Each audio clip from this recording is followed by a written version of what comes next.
जीवन कभी किसी से छिपा नहीं होता। हम ही हैं जो अपनी ही आंखों पर पट्टी बांधे बैठे हैं। हर क्षण सत्य हमारे द्वार पर दस्तक देता है, पर हम उसकी आहट नहीं सुन पाते, क्योंकि हमारे भीतर इच्छाओं का शोर बहुत तेज है। हम हर पल किसी मंजिल की ओर भाग रहे हैं, पर हमें खुद यह नहीं पता कि कहाँ पहुंचना है। हम दुनिया को बदलना चाहते हैं, लोगों को, हालातों को और सबसे ज्यादा खुद को। पर इस निरंतर भाग दौड़ में हम भूल गए हैं कि जीवन कोई बदलने की चीज नहीं, यह समझने की प्रक्रिया है।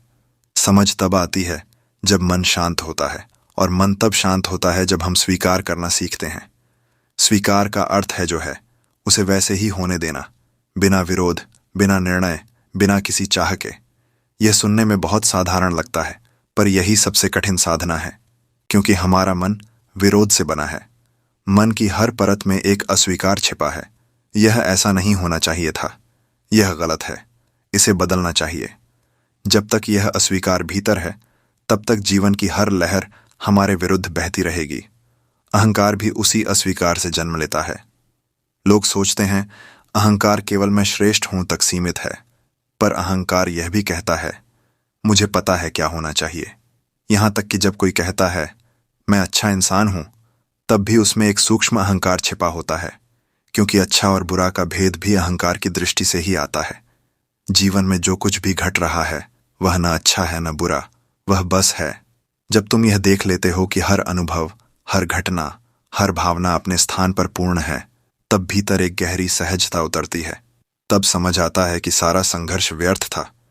मन हमेशा पूछता है यह मेरे साथ क्यों हुआ, और अस्तित्व धीरे से कहता है क्यों नहीं। जिस क्षण तुम अस्तित्व से प्रश्न करना बंद कर देते हो, उसी क्षण जीवन तुम्हें उत्तर देना शुरू कर देता है, क्योंकि जीवन सवालों से नहीं, मौन से खुलता है। जितना तुम प्रतिरोध करते हो, उतना ही द्वार बंद होता जाता है, और जब तुम कहते हो हाँ, जो है वही ठीक है, तभी वह द्वार खुल जाता है, और भीतर से शांति की एक लहर तुम्हें छू जाती है। स्वीकार युद्ध का अंत है। यह हार नहीं, बल्कि यह समझ है कि युद्ध कभी जीता ही नहीं जा सकता, क्योंकि लड़ने वाला और जिससे लड़ाई है, दोनों एक ही हैं।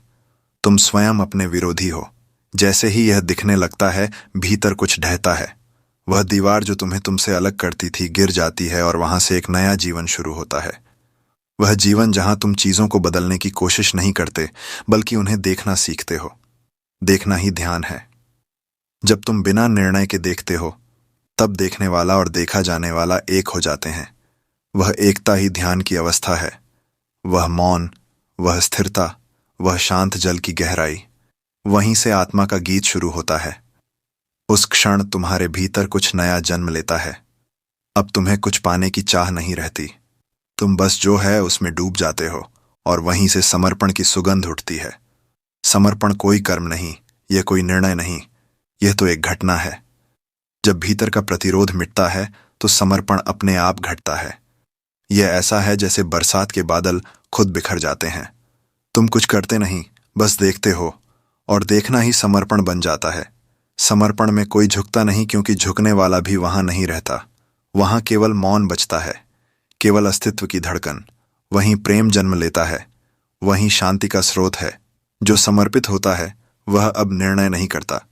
वह अब यह नहीं सोचता कि यह सही है या गलत। वह जानता है कि जो घट रहा है वही ठीक है। वह जीवन के साथ बहता है, जीवन के विरुद्ध नहीं। वह नदी की तरह हो जाता है, जिसे पता है कि सागर तक पहुंचना निश्चित है। इसलिए वह हर मोड़, हर पत्थर, हर गिरावट को भी स्वीकार करती है। वह रुकती नहीं, शिकायत नहीं करती, बस बहती जाती है।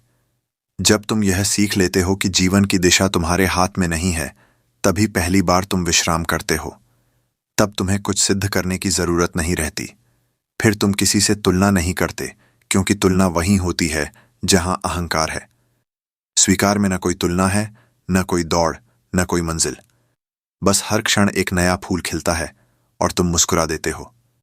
मन कहेगा यह आसान नहीं है, और सच में यह आसान नहीं, क्योंकि मन को खोना सरल नहीं। मन ने वर्षों से तुम्हें विश्वास दिलाया है कि तुम कुछ विशेष हो, कि तुम्हें कुछ बनना है, कुछ साबित करना है। लेकिन जो वास्तव में जाग जाता है, वह जानता है कि पाने को कुछ भी नहीं है, क्योंकि सब कुछ पहले से ही है। जो खोजता है, वह रास्ते में है। जो स्वीकार करता है वह पहुंच चुका है। कभी अपने भीतर झांको। तुम्हारे हर दुख, हर तनाव, हर पीड़ा की जड़ में कोई न कोई अस्वीकार छिपा है। तुम किसी बात को, किसी व्यक्ति को या स्वयं को ना कह रहे हो, और जब तक यह ना भीतर है तब तक शांति तुम्हारे पास नहीं आ सकती।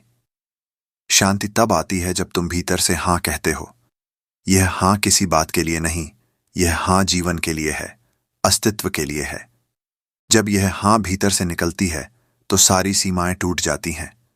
तब तुम्हें लगता है मैं अब कुछ नहीं हूं और इसी में सब कुछ हूं। तब मृत्यु का भय मिट जाता है, क्योंकि जिसने समर्पण कर दिया उसके लिए मृत्यु केवल एक रूपांतरण है। वह जानता है कि लहर मिटती नहीं, वह सागर में लौटती है, और वह लौटना ही परम विश्राम है। जो इस सत्य को समझ लेता है वह जीवन को नियंत्रित नहीं करना चाहता। वह बस उसे देखता है, जैसे कोई आकाश में बादलों के बदलते आकार देखता है। हर आकार आता है, कुछ पल ठहरता है और फिर चला जाता है, पर आकाश वैसा ही रहता है। तुम्हारा अस्तित्व भी वैसा ही है। घटनाएं आती हैं, जाती हैं, पर तुम साक्षी बने रहते हो। साक्षी होना ही स्वीकार का शिखर है। जरा ठहरो, अपनी सांसों को महसूस करो। भीतर कहीं गहराई में कुछ शांत हो रहा है, जैसे कोई लहर अपने सागर में लौट रही हो। यही जीवन को समझने का पहला द्वार है, स्वीकार। लेकिन हम ऐसे जीते हैं मानो हर चीज हमें बदलनी है। हम हर क्षण संघर्ष में हैं, परिस्थितियों से, लोगों से, और सबसे ज्यादा स्वयं से। हम हमेशा कुछ और होना चाहते हैं। जो है उसे स्वीकार करना हमें कठिन लगता है। पर सत्य यह है कि जब तक तुम स्वयं को स्वीकार नहीं करते तब तक तुम जीवन को जान नहीं सकते, क्योंकि जीवन तुम्हारे बाहर नहीं, तुम्हारे भीतर धड़क रहा है। स्वीकार का अर्थ हार मान लेना नहीं, बल्कि देखने की क्षमता है। जैसे तुम झील के किनारे बैठो और उसमें उठती लहरों को बिना नाम दिए, बिना निर्णय किए बस देखते रहो। न लहरें गलत हैं, न शांत जल सही, दोनों उसी झील के रूप हैं। मन हमेशा दो हिस्सों में बंटा रहता है। वह चाहता है कि अच्छा बना रहे, और जो बुरा लगता है वह दूर हो जाए। लेकिन जीवन द्वंद्व से नहीं, पूर्णता से चलता है। दिन के बिना रात नहीं, मृत्यु के बिना जीवन नहीं, पीड़ा के बिना आनंद नहीं। जो इन दोनों को स्वीकार करता है वही द्वार देखता है जहां से अस्तित्व स्वयं प्रकट होता है। स्वीकार ही समर्पण का प्रारंभ है, और समर्पण उसकी पराकाष्ठा। स्वीकार तब होता है जब तुम कहते हो हां, जो है वही सत्य है। और समर्पण तब होता है जब तुम कहते हो अब मैं ही नहीं, केवल सत्य है। लेकिन इस मार्ग में एक दीवार है, अहंकार। अहंकार हमेशा कहता है मैं सही हूं, मैं जानता हूं। यही दीवार तुम्हें जीवन से अलग कर देती है। अहंकार चाहता है नियंत्रण, जबकि जीवन नियंत्रण से नहीं, प्रवाह से चलता है। जितना तुम रोकते हो उतना टूटते हो, जितना छोड़ते हो उतना जुड़ते हो। जब तुम जीवन को स्वीकारते हो, अहंकार हिलने लगता है, क्योंकि उसका अस्तित्व विरोध पर टिका है। वह कहता है मुझे कुछ बनना है। और जब तुम कहते हो मैं जो हूं वही पर्याप्त है, तब अहंकार मरने लगता है। लेकिन उसकी मृत्यु तुम्हारे जन्म की शुरुआत है। स्वीकार कोई विचार नहीं, यह एक अनुभव है। यह मन से नहीं, चेतना से घटता है। जब तुम किसी स्थिति को बिना निर्णय के देखते हो तो देखने वाला और देखा जाने वाला एक हो जाते हैं। वहां द्वंद्व नहीं बचता, केवल मौन रह जाता है, और वह मौन ही समर्पण है। समर्पण का अर्थ किसी के आगे झुकना नहीं है। इसका अर्थ है कि अब कोई मैं बचा ही नहीं जो झुके। वह अदृश्यता की अवस्था है जहां तुम बहते हो, जैसे हवा बहती है, जैसे नदी बहती है अपने सागर की ओर। जो समर्पित होता है वह अब चुनाव नहीं करता, क्योंकि चुनाव हमेशा विभाजन लाता है। समर्पण में न यह है न वह, सिर्फ एक मौन स्वीकृति है। जैसे गुलाब बिना कारण खिलता है, वैसे ही तुम्हारा अस्तित्व बिना कारण धड़कता है। मन कहेगा यह कठिन है, और हां, यह कठिन है, क्योंकि मन को खोना आसान नहीं। अहंकार ने वर्षों से तुम्हें यह विश्वास दिलाया है कि तुम अलग हो, श्रेष्ठ हो, और तुम्हें कुछ बनना बाकी है। लेकिन जब तुम गहराई में उतरते हो तो तुम पाते हो कि तुम स्वयं ही बाधा थे, स्वयं ही संघर्ष थे। और जब यह समझ भीतर पूरी तरह उतर जाती है, तब अहंकार स्वाभाविक रूप से मिट जाता है। समर्पण तब घटता है जब भीतर से सारा प्रयास समाप्त हो जाता है, जब हर कोशिश व्यर्थ लगने लगती है, तब तुम बस रुक जाते हो। उसी ठहराव में समर्पण खिलता है, और जब समर्पण आता है, तब तुम में कुछ नहीं बचता, केवल शांति। तुम अब लहर नहीं रहे, तुम सागर बन गए हो। वहीं से जीवन की असली शुरुआत होती है, जहां खोज समाप्त होती है और अनुभव शुरू होता है। जब कोई व्यक्ति जीवन को स्वीकार कर लेता है, तो उसके भीतर कुछ अद्भुत घटता है। अब उसे चीजों को नियंत्रित करने की आवश्यकता नहीं रह जाती। पहले वह हर परिस्थिति को अपनी इच्छा के अनुसार मोड़ना चाहता था, पर अब उसे समझ आ गया कि जीवन अपने नियमों से चलता है। वह अब नदी के प्रवाह के साथ बहना सीख जाता है। जहां भी नदी ले जाए वही मंजिल है। यह जान लेना ही स्वतंत्रता है। सच्ची आजादी बाहर से नहीं आती, वह भीतर से उपजती है। तुम किसी दीवार को तोड़कर मुक्त नहीं हो सकते, क्योंकि कैद दीवार में नहीं, तुम्हारे भीतर है। तुम्हारा मन ही तुम्हारा कारावास है। जब तुम सोचते हो कि तुम्हें कुछ हासिल करना है, कुछ साबित करना है, तब तुम खुद को सीमाओं में बांध लेते हो। और जब तुम यह देख लेते हो कि पाने को कुछ भी नहीं है, तब सारी जंजीरें टूट जाती हैं। यह देखना ही ज्ञान है। ज्ञान किताबों से नहीं आता, यह अनुभव से आता है। जब कोई व्यक्ति गहराई से जीवन को देखता है, तब उसे समझ आता है कि हर घटना, हर व्यक्ति, हर दर्द उसके विकास की प्रक्रिया का हिस्सा है। कोई भी चीज व्यर्थ नहीं होती। जो कुछ तुम्हारे साथ हुआ वह तुम्हें वहीं लाने के लिए हुआ जहां आज तुम खड़े हो। अगर वह सब न होता, तो तुम आज यह समझ नहीं पा रहे होते कि शांति क्या है, समर्पण क्या है। लोग अक्सर पूछते हैं, भगवान हमें दुख क्यों देते हैं? पर सच्चाई यह है कि भगवान कभी दुख नहीं देते। वे केवल स्थिति देते हैं और हम उसे दुख बना लेते हैं। दुख हमारे विरोध से जन्मता है। जब हम कहते हैं यह नहीं होना चाहिए था, तब दुख पैदा होता है। लेकिन जो व्यक्ति कहता है जो हुआ वही होना था, उसके लिए हर घटना आशीर्वाद बन जाती है। वही व्यक्ति जीवन के रहस्य को समझ पाता है। जीवन एक शिक्षक है और हर घटना उसकी कक्षा। कुछ लोग हर अनुभव से सीखते हैं और कुछ केवल शिकायत करते हैं। जो शिकायत करता है वह अंधेरे में भटकता रहता है। जो सीखता है वह रोशनी में बढ़ता है। यह अंतर केवल दृष्टिकोण का है। बाहर की दुनिया वहीं रहती है, पर भीतर का दृष्टिकोण बदलता है तो पूरा जीवन बदल जाता है। यही परिवर्तन असली आध्यात्मिक जागरण है। जागरण का अर्थ किसी चमत्कार का घट जाना नहीं, बल्कि यह देखना है कि जो कुछ है वही चमत्कार है। जब तुम्हें यह समझ आ जाती है कि हर सांस, हर धड़कन, हर दृश्य ईश्वर की अभिव्यक्ति है, तब तुम किसी से शिकायत नहीं करते। तब तुम हर व्यक्ति में उसी परम चेतना को देखते हो जो तुम्हारे भीतर धड़क रही है। तब द्वेष समाप्त हो जाता है, तुलना समाप्त हो जाती है, और जो बचता है वह केवल प्रेम है। प्रेम कोई भावना नहीं, यह अस्तित्व की अवस्था है। जब भीतर द्वंद्व नहीं बचता, तब प्रेम स्वयं खिलता है। वह किसी के लिए नहीं, किसी के खिलाफ नहीं, वह बस होता है, जैसे सूरज का प्रकाश। सूरज यह नहीं सोचता कि किसे उजाला दूं, वह बस रोशनी फैलाता है। जब तुम भीतर से मुक्त हो जाते हो, तब तुम्हारा अस्तित्व भी वैसे ही प्रकाश फैलाने लगता है। तुम किसी को प्रेम करने की कोशिश नहीं करते, तुम स्वयं प्रेम बन जाते हो। और जब कोई प्रेम बन जाता है, तब वह जीवन को नकार नहीं सकता। वह हर चेहरे में, हर परिस्थिति में उसी दिव्यता को देखता है। तब जीवन पूजा बन जाता है, हर कर्म प्रार्थना बन जाता है। फिर मंदिर जाने की जरूरत नहीं रहती, क्योंकि हर क्षण मंदिर बन जाता है। हर सांस में ईश्वर की उपस्थिति महसूस होती है। यही समर्पण की अवस्था है, जहां खोज समाप्त हो जाती है और अनुभव आरंभ होता है। लेकिन यहां तक पहुंचने के लिए भीतर की बहुत सी परतें टूटनी पड़ती हैं। मन को झुकाना आसान नहीं। वह हर पल कहता है, मैं जानता हूं, मुझे सही होना है, मुझे जीतना है। लेकिन जैसे ही तुम यह देख लेते हो कि जीतने वाला कौन है और किससे जीतना चाहता है, सब व्यर्थ लगने लगता है। तब भीतर एक मौन उतरता है और वहीं से आत्मा का सच्चा संगीत शुरू होता है। यह मौन कोई खालीपन नहीं है, बल्कि वही जगह है जहां जीवन खिलता है। यही सच्चा ध्यान है, जहां कोई लक्ष्य नहीं, कोई प्रयास नहीं, केवल जागरूकता है। तुम बस हो, बिना किसी शर्त के। और जब तुम बस होते हो, तब अस्तित्व तुम्हारे माध्यम से प्रकट होने लगता है। तुम साक्षी बन जाते हो, और वही साक्षी भाव मुक्ति की कुंजी है। लोग अक्सर मुक्ति को किसी भविष्य की अवस्था मानते हैं, लेकिन मुक्ति कोई आने वाली चीज नहीं, वह तो अभी इसी क्षण संभव है। जिस पल तुमने प्रतिरोध छोड़ा, जिस पल तुमने कहा, हाँ, मैं जीवन को वैसे ही स्वीकार करता हूं जैसा यह है, उसी पल तुम मुक्त हो गए। यह मुक्ति तुम्हें कहीं और नहीं ले जाती, बल्कि तुम्हें तुम्हारे भीतर ले जाती है, और भीतर ही सारा ब्रह्मांड समाया है।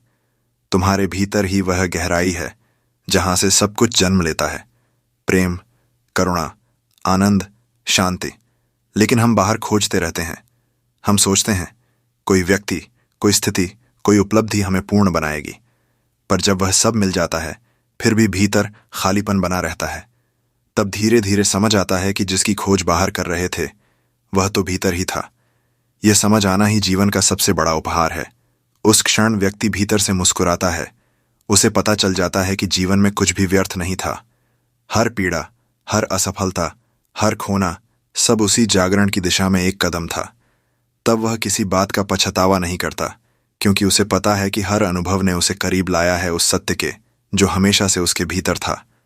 और जब यह दृष्टि स्थिर हो जाती है, तब व्यक्ति साधारण नहीं रहता। वह चलते फिरते मौन बन जाता है। उसकी आंखों में गहराई होती है, उसके शब्दों में करुणा, और उसके मौन में ऊर्जा। वह किसी को बदलने की कोशिश नहीं करता, लेकिन जो उसके पास आता है वह बदल जाता है, क्योंकि उसके भीतर से एक ऐसी शक्ति बहती है जो शब्दों से परे है। वह शांति की शक्ति है। यह शांति किसी प्रयास का परिणाम नहीं, बल्कि समझ का फल है। समझ कि जीवन कभी तुम्हारे विरुद्ध नहीं था। जो कुछ हुआ वह तुम्हारे विकास के लिए हुआ। जो कुछ हो रहा है वह भी तुम्हें और गहराई से भीतर ले जा रहा है, और जो आगे होगा वह भी उसी दिशा में होगा। जब यह भरोसा आ जाता है तब डर समाप्त हो जाता है। तब जीवन एक उत्सव बन जाता है। हर सांस में आनंद, हर क्षण में आभार। यही सच्चा समर्पण है, जहां अब कोई प्रश्न नहीं, केवल भरोसा है। भरोसा कि जो घट रहा है वही उचित है, जो जा रहा है उसे जाना था, जो बचा है वही पर्याप्त है। यह कोई सिद्धांत नहीं, यह जीवन की सबसे गहरी अनुभूति है। जब यह अनुभूति स्थिर हो जाती है, तब व्यक्ति स्वयं जीवन बन जाता है। न कोई दुख, न कोई आनंद, केवल शांति का अनंत विस्तार। अब चलो वहीं से आगे बढ़ते हैं, जहां से आत्मा का द्वार खुलता है, जहां जीवन केवल समझ नहीं रह जाता, बल्कि अनुभव बन जाता है। यह वही बिंदु है जहां नाम जप, भक्ति और समर्पण एक हो जाते हैं, क्योंकि जब मन शांत होता है तभी नाम की गूंज भीतर उतरती है। नाम जप केवल शब्दों का उच्चारण नहीं, यह आत्मा की पुकार है। जब कोई व्यक्ति सच्चे हृदय से नाम लेता है, चाहे राम कहे, कृष्ण कहे, शिव कहे, या किसी भी रूप का आह्वान करे, तो वह नाम धीरे धीरे उसके भीतर गूंजने लगता है। शुरुआत में यह जिह्वा से निकलता है, फिर मन में उतरता है, और अंत में आत्मा में समा जाता है। उस क्षण व्यक्ति और नाम अलग नहीं रहते। जप करने वाला ही जप बन जाता है। तुम सोचो, जब कोई व्यक्ति पूरे विश्वास से कहता है राम, तो वह केवल ध्वनि नहीं बोलता, वह अपनी चेतना को एक दिशा देता है। वह अपने मन के बिखरे विचारों को एक बिंदु पर केंद्रित कर देता है। यही ध्यान का आरंभ है। धीरे धीरे यह नाम भीतर एक कंपन बन जाता है। वह कंपन तुम्हारे विचारों, तुम्हारी भावनाओं, यहां तक कि तुम्हारे शरीर की ऊर्जा को भी शुद्ध करने लगता है। नाम की शक्ति इतनी सूक्ष्म होती है कि वह भीतर के हर अंधेरे को प्रकाशित कर देती है।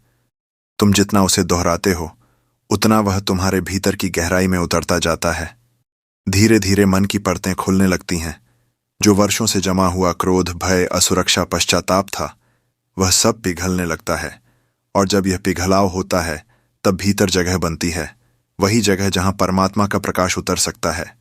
लोग अक्सर पूछते हैं कि भगवान दिखाई क्यों नहीं देते, पर सच्चाई यह है कि भगवान हमेशा से दिखाई दे रहे हैं, बस हमारी दृष्टि धुंधली है। जैसे धूल से ढका दर्पण कुछ भी नहीं दिखाता, वैसे ही इच्छाओं और अहंकार से ढका मन ईश्वर को नहीं देख सकता। नाम जप वही हवा है जो इस धूल को धीरे धीरे साफ करती है। जब मन निर्मल होता है, तब तुम्हें पता चलता है कि भगवान कहीं बाहर नहीं, वह तो हमेशा तुम्हारे भीतर थे। नाम का अर्थ केवल अक्षर नहीं, यह वह शक्ति है जो सृष्टि के आरंभ से गूंज रही है। ब्रह्मांड का हर कण उसी कंपन से जीवित है। जब तुम नाम जपते हो, तो तुम उस आद्य ध्वनि से जुड़ते हो जिससे सृष्टि उत्पन्न हुई थी। यह जुड़ना कोई कल्पना नहीं, यह गहरा अनुभव है। जो इसे एक बार भी सच में महसूस कर लेता है, उसके लिए जीवन पहले जैसा नहीं रहता।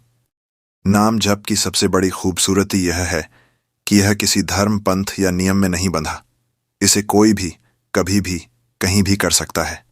इसमें कोई दिखावा नहीं, कोई बंधन नहीं। बस सच्चे मन से नाम लेना है, बिना गणना, बिना अपेक्षा। जैसे कोई प्यासा व्यक्ति पानी पीता है, वैसे ही नाम लेना है।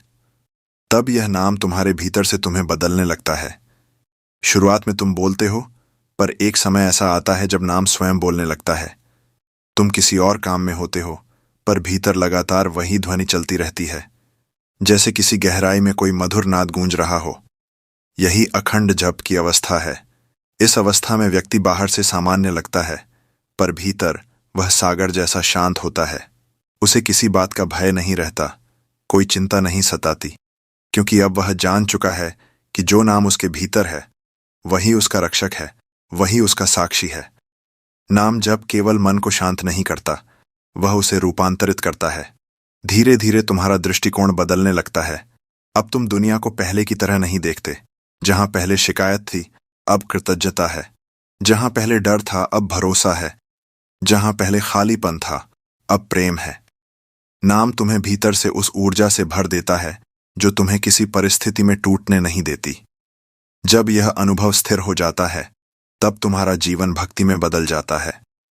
अब पूजा करने की जरूरत नहीं रहती, क्योंकि हर सांस पूजा बन जाती है, हर शब्द मंत्र बन जाता है, हर व्यक्ति तुम्हें उसी ईश्वर का रूप लगता है जिसका नाम तुम जप रहे हो।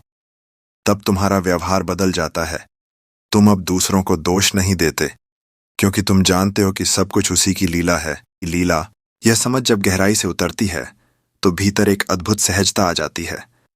तुम किसी बात को लेकर परेशान नहीं होते, क्योंकि तुम्हें भरोसा होता है कि जो भी हो रहा है, वह उसी परम की योजना है। इस अवस्था को श्रद्धा कहा गया है, अंधविश्वास नहीं, बल्कि वह भरोसा जो अनुभव से जन्मता है। श्रद्धा का अर्थ है, मुझे नहीं पता भविष्य क्या लाएगा, पर जो लाएगा वह ठीक होगा। जब श्रद्धा आती है, तो भय मिट जाता है, और जब भय मिटता है, तो प्रेम जन्म लेता है। तब तुम किसी से डरते नहीं, किसी पर अधिकार नहीं जताते, बस प्रेम करते हो, बिना शर्त, बिना अपेक्षा। यह प्रेम ही ईश्वर का सच्चा स्वरूप है। जो व्यक्ति प्रेम में जीता है, वह ईश्वर में जीता है। नाम जप से यही प्रेम प्रस्फुटित होता है। यह प्रेम न किसी एक व्यक्ति से जुड़ा है, न किसी एक रूप से। यह सार्वभौमिक है, यह असीम है। यही वह प्रेम है जो संतों के मुख से झलकता है, जो भक्तों की आंखों से बहता है। वे रोते हैं, पर वह रोना दुख का नहीं, वह तो उस मिलन की अनुभूति का है, जब आत्मा अपने स्रोत को पहचान लेती है।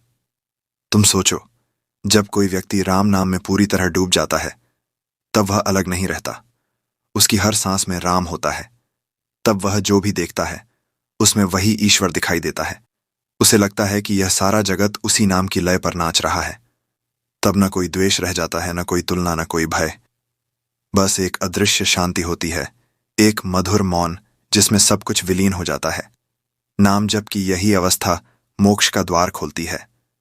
मोक्ष का अर्थ मृत्यु के बाद किसी लोक में जाना नहीं, बल्कि इसी जीवन में बंधनों से मुक्त होना है।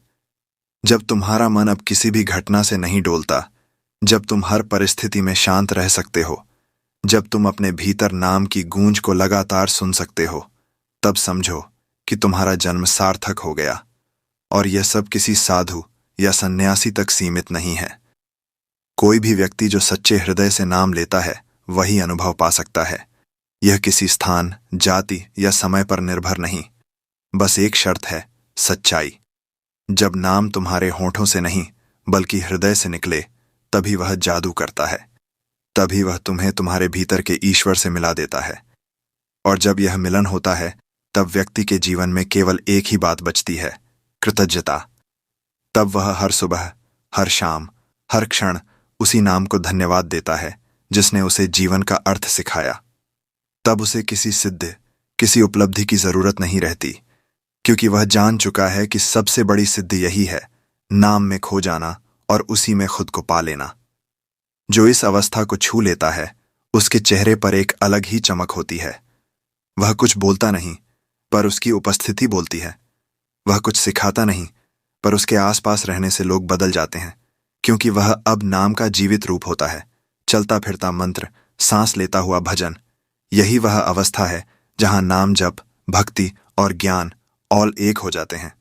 ज्ञान कहता है सब ईश्वर है, भक्ति कहती है सब उसी की लीला है, और नाम कहता है मैं उसी में हूं। जब यह तीनों मिल जाते हैं तब व्यक्ति मुक्त हो जाता है, भीतर से, बाहर से, हर स्तर पर। जो इसे समझ लेता है वह जीवन में कभी अकेला नहीं रहता, क्योंकि अब उसके भीतर वही नाम धड़कता है जो पूरे ब्रह्मांड में गूंज रहा है। वही नाम जो पत्तों की सरसराहट में है, वही जो लहरों की ताल में है, वही जो हवा की फुसफुसाहट में है। और जब यह अनुभव उतरता है तो व्यक्ति मुस्कुरा देता है, क्योंकि अब उसे पता है कि वह कहीं जा नहीं रहा, वह पहले से ही वहीं है जहां उसे पहुंचना था। और यही जीवन का रहस्य है। तुम्हें कहीं जाना नहीं, बस रुकना है, देखना है और उस नाम को भीतर खिलने देना है। बाकी सब अपने आप होता है, शांति भी, प्रेम भी और परम मिलन भी। अब वहीं से यह यात्रा आरंभ होती है जहां नाम जब भक्ति से आगे बढ़कर अनुभूति में बदल जाता है, जहां जप करने वाला, नाम और ईश्वर तीनों एक हो जाते हैं। यही वह अवस्था है जहां मन समाप्त हो जाता है, केवल वह बचता है। अब शब्द नहीं रहते, केवल मौन की ध्वनि होती है।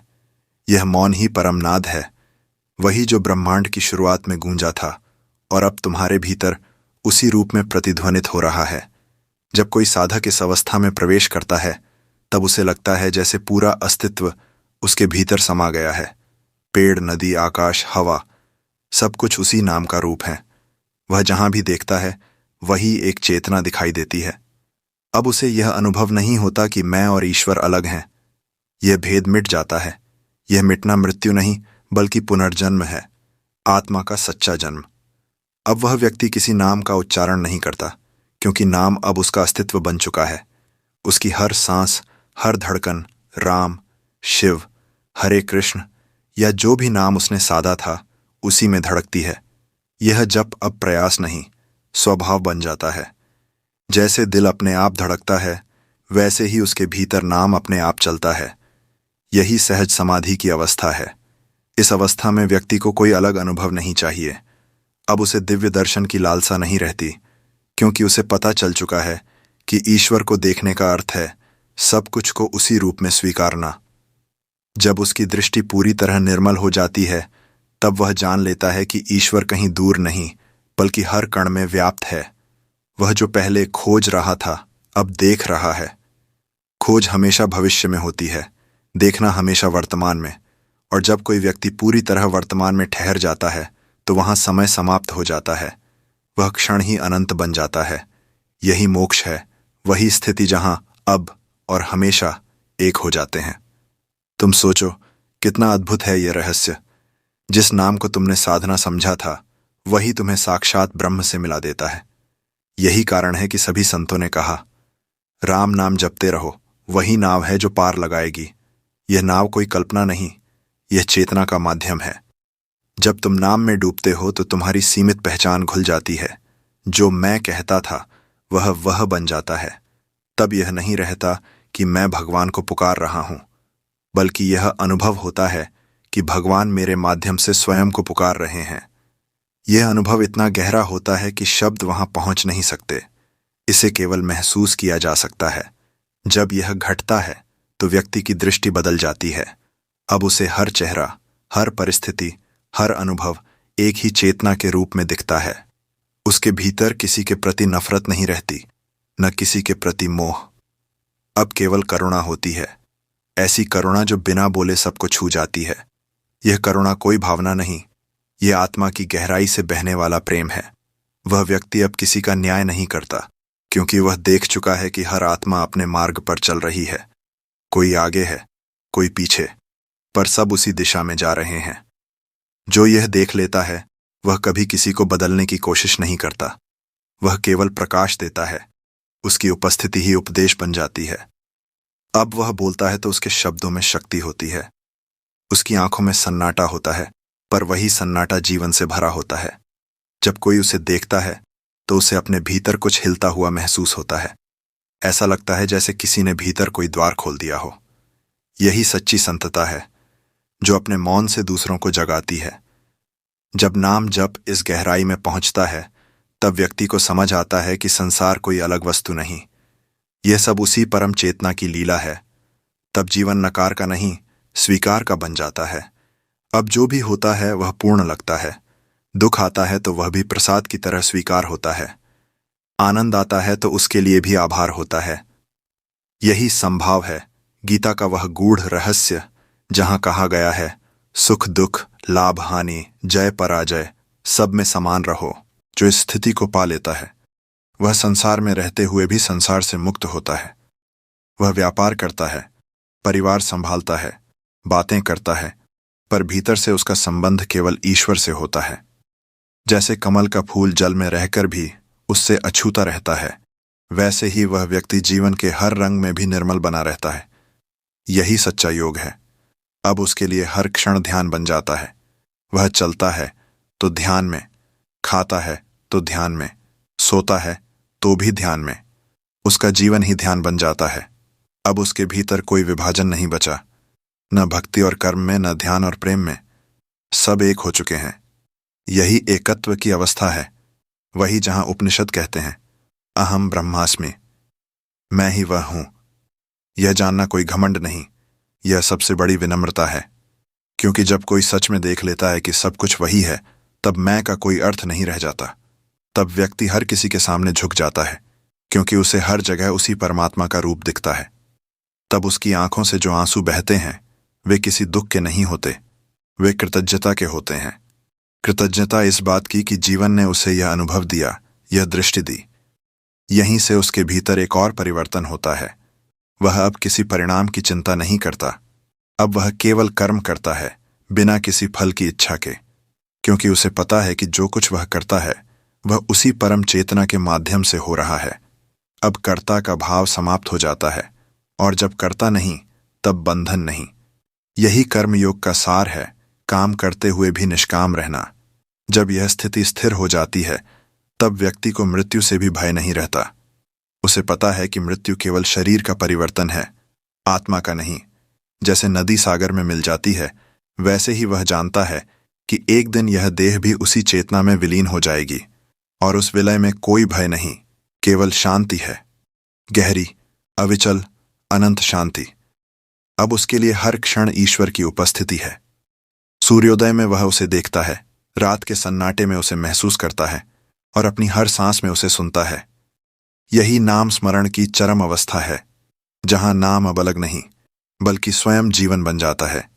तब व्यक्ति को यह समझ आती है कि नाम जप केवल साधना नहीं, यह जीवन की धड़कन है। जिसने इसे समझ लिया उसने सब पा लिया, क्योंकि अब उसके भीतर वह प्रकाश जल चुका है जो कभी बुझता नहीं। वह चलता है, हंसता है, प्रेम करता है, पर भीतर उसका मन शांत रहता है। वह संसार में रहकर भी संसार से परे है। यही सच्ची मुक्ति है, यही जीवन मुक्त अवस्था। और इस अवस्था में व्यक्ति जो कुछ भी देखता है वही ईश्वर है। आकाश भी वही, धूल भी वही, फूल भी वही, पत्थर भी वही। तब कोई भेद नहीं बचता, केवल एक गीत रह जाता है, राम राम राम, जो अब शब्द नहीं अस्तित्व की लय बन चुका है। और अंततः जब यह लय पूर्ण रूप से भीतर स्थापित हो जाती है, तब व्यक्ति जीवन और मृत्यु के पार चला जाता है। वह अब किसी यात्रा पर नहीं, क्योंकि वह जान चुका है कि यात्रा कभी थी ही नहीं, वह स्वयं ही मंजिल था। अब कोई प्रश्न नहीं बचता, केवल मौन रह जाता है। वही मौन जो सृष्टि का प्रारंभ था, और वही जो अंत में भी रहेगा। उस मौन में केवल एक बात सुनाई देती है, जो नाम में डूब गया वह परम में समा गया। तो अब यह यात्रा अपने अंतिम और सबसे गहरे हिस्से में प्रवेश करती है, जहां शब्द समाप्त हो जाते हैं और केवल अनुभूति बचती है, जहां सुनना भी एक प्रार्थना बन जाता है और मौन भी एक संवाद। इस अवस्था में व्यक्ति को यह समझ आता है कि सच्ची साधना कभी बाहर नहीं होती, वह हमेशा भीतर घटती है। जो हम जीवन भर बाहर खोजते रहे, शांति, प्रेम, ईश्वर, वह सब उसी स्थान पर था जहां से हम खोज शुरू करते हैं, अपने भीतर। जीवन का सबसे बड़ा भ्रम यही है कि हम सोचते हैं कुछ पाना है, पर जो व्यक्ति नाम जप में डूब जाता है उसे समझ आता है कि पाने जैसा कुछ नहीं, सब पहले से ही है। उसे बस देखना सीखना होता है, उसी दृष्टि से जो निर्मल हो, अहंकार से मुक्त हो। जब यह दृष्टि जागती है तो मनुष्य पहली बार खुद को देखता है और वहीं से जागरण की शुरुआत होती है। उसके बाद हर चीज नया अर्थ ले लेती है। सूरज पहले भी उगता था, लेकिन अब उसकी रोशनी भीतर तक उतर जाती है। हवा पहले भी बहती थी, पर अब वह हर झोंके में किसी अदृश्य उपस्थिति की याद दिलाती है। पेड़ पहले भी खड़े थे, पर अब वे जीवित प्रतीत होते हैं। हर चीज अब बोलती है, मुस्कुराती है, ईश्वर का संदेश बन जाती है। और तब जीवन किसी साधना जैसा नहीं लगता, बल्कि साधना जीवन बन जाती है। नाम जपना अब कोई कर्म नहीं रहता, वह सांस बन जाता है। जब व्यक्ति राम कहता है तो ऐसा नहीं लगता कि वह किसी को पुकार रहा है, बल्कि ऐसा लगता है जैसे स्वयं अस्तित्व बोल रहा है। यह वह स्थिति है जहां मैं और वह के बीच का भेद मिट जाता है। अब कोई दुआ नहीं करनी पड़ती, क्योंकि हर सांस खुद दुआ बन चुकी होती है। धीरे धीरे मनुष्य के भीतर से प्रश्न मिट जाते हैं। अब वह यह नहीं पूछता कि भगवान कहाँ है, क्योंकि अब वह हर जगह है। उसके शब्दों में, उसके मौन में, उसके कर्मों में, यहां तक कि उसकी भूलों में भी। यह अनुभव इतना गहरा होता है कि वह अब किसी चीज को गलत नहीं मानता। उसे समझ आता है कि हर अनुभव किसी न किसी कारण से घटता है। हर दुख किसी उद्देश्य के साथ आता है। हर व्यक्ति उसी एक चेतना का रूप है। अब उसकी दृष्टि बदल जाती है। पहले जो उसे अपूर्ण लगता था, अब वही पूर्ण दिखने लगता है। पहले जो दुख था, अब वही उसकी साधना का साधन बन जाता है। पहले जो बंधन था, अब वही मुक्ति का द्वार बन जाता है। यही वह पल होता है जब व्यक्ति जीवन को विरोध में नहीं, बल्कि लहर की तरह स्वीकार करता है। चाहे लहर ऊपर उठे या नीचे गिरे, वह दोनों में आनंद महसूस करता है। उसके बाद जो रह जाता है वह है शांति। ऐसी शांति जो किसी मौन का नाम नहीं, बल्कि चेतना की गूंज है। यही वह स्थिति है जिसे संतों ने अखंड आनंद कहा है। यहां न समय बचता है, न अपेक्षा। अब हर क्षण स्वयं में परिपूर्ण लगता है। व्यक्ति को लगता है अब कुछ भी पाने की आवश्यकता नहीं, जो है वही पर्याप्त है। यही सच्ची मुक्ति है। जब यह अवस्था स्थिर हो जाती है तो व्यक्ति के चेहरे पर एक अनोखी चमक आ जाती है। वह किसी बाहरी कारण से नहीं, बल्कि भीतर के प्रकाश से उत्पन्न होती है। यह प्रकाश किसी दीपक से नहीं, बल्कि आत्मा से निकलता है। वह आत्मा जो अब अपने स्रोत से जुड़ चुकी है। अब वह व्यक्ति जहां भी जाता है वहां वातावरण बदल जाता है। उसकी उपस्थिति ही लोगों को शांति का अनुभव कराती है। वह कुछ बोलता नहीं, पर उसका मौन बहुत कुछ कहता है। लोग उसके पास आते हैं और बिना प्रश्न पूछे ही अपने उत्तर पा लेते हैं। ऐसा लगता है जैसे उसकी आभा ही प्रार्थना बन गई हो। यही है सच्चे नाम जप का फल। जब साधक स्वयं नाम का स्वरूप बन जाता है, अब उसके जीवन का हर पल सेवा बन जाता है। वह किसी को कुछ देने की कोशिश नहीं करता, लेकिन उसकी उपस्थिति ही देने जैसी होती है। वह किसी को सुधारना नहीं चाहता, लेकिन उसके साथ रहने मात्र से लोग बदलने लगते हैं। वह किसी पर उपदेश नहीं थोपता, बस प्रेम से जीता है, और वही प्रेम दुनिया के लिए सबसे बड़ा संदेश बन जाता है। यही वह अवस्था है जहां मनुष्य सच में समझता है कि ईश्वर पूजा या पाठ में नहीं, बल्कि प्रत्येक सांस, प्रत्येक कर्म और प्रत्येक भावना में निवास करता है। अब उसके लिए मंदिर कहीं बाहर नहीं, बल्कि हृदय बन जाता है। हर धड़कन राम का नाम जपती है। हर श्वास शिव की उपस्थिति को महसूस करती है। हर कदम कृष्ण की लय में बढ़ता है। अब कुछ शेष नहीं रहता, न डर, न मोह, न प्रश्न। केवल एक गहरी मुस्कान रह जाती है, जो यह कहती है कि सब कुछ ठीक है, क्योंकि जो घट रहा है वही होना चाहिए। यही नाम जप की पराकाष्ठा है, जीवन के प्रति संपूर्ण समर्पण। इस बिंदु पर साधक जान लेता है कि संसार को जीतना आवश्यक नहीं, स्वयं को समझना पर्याप्त है। क्योंकि जिसने स्वयं को जान लिया, उसने सब जान लिया। वही ब्रह्म है, वही सत्य है। और इस ज्ञान के साथ व्यक्ति पहली बार सच में मुक्त होता है, न किसी धर्म से बंधा, न किसी भय से, न किसी परिणाम से। अब उसका जीवन एक खुली प्रार्थना बन जाता है, बिना शब्दों की, बिना सीमा की। वह जीता है और उसका जीना ही उपासना है। वह प्रेम करता है और उसका प्रेम ही ध्यान है। वह मौन रहता है और उसका मौन ही वेद है। यही सच्ची भक्ति है, जब जीवन और ईश्वर एक हो जाते हैं।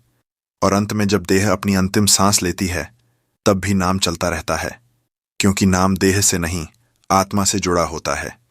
वह आत्मा जो अनादि है, अनंत है, और अब उसी परम ज्योति में विलीन हो जाती है जिससे यह सब आरंभ हुआ था। उस क्षण न कोई अंत होता है न आरंभ, केवल एक मौन गूंजती है जो कहती है, नाम ही सत्य है, बाकी सब उसकी लीला। यह वही सत्य है जो हर भक्त, हर साधक, हर प्राणी अपने भीतर खोजता है, और जब वह उसे पा लेता है तो उसे समझ आता है कि यात्रा कभी बाहर नहीं थी, मंजिल सदा से उसके भीतर थी। इसलिए जब भी जीवन तुम्हें थका दे, जब भी मन डगमगाए, बस एक बार आंख बंद करके उस नाम को पुकारना, उसी सरलता से जैसे कोई बच्चा अपनी माँ को पुकारता है, क्योंकि उस पुकार में ही सृष्टि का रहस्य छिपा है। वही पुकार तुम्हें वापस तुम्हारे घर ले जाएगी, उस घर में जहां कोई भय नहीं, कोई प्रश्न नहीं, केवल प्रेम है, केवल प्रकाश है, केवल वह है। और तब तुम्हारा हर श्वास कहेगा, राम नाम ही जीवन है और जीवन ही राम का नाम।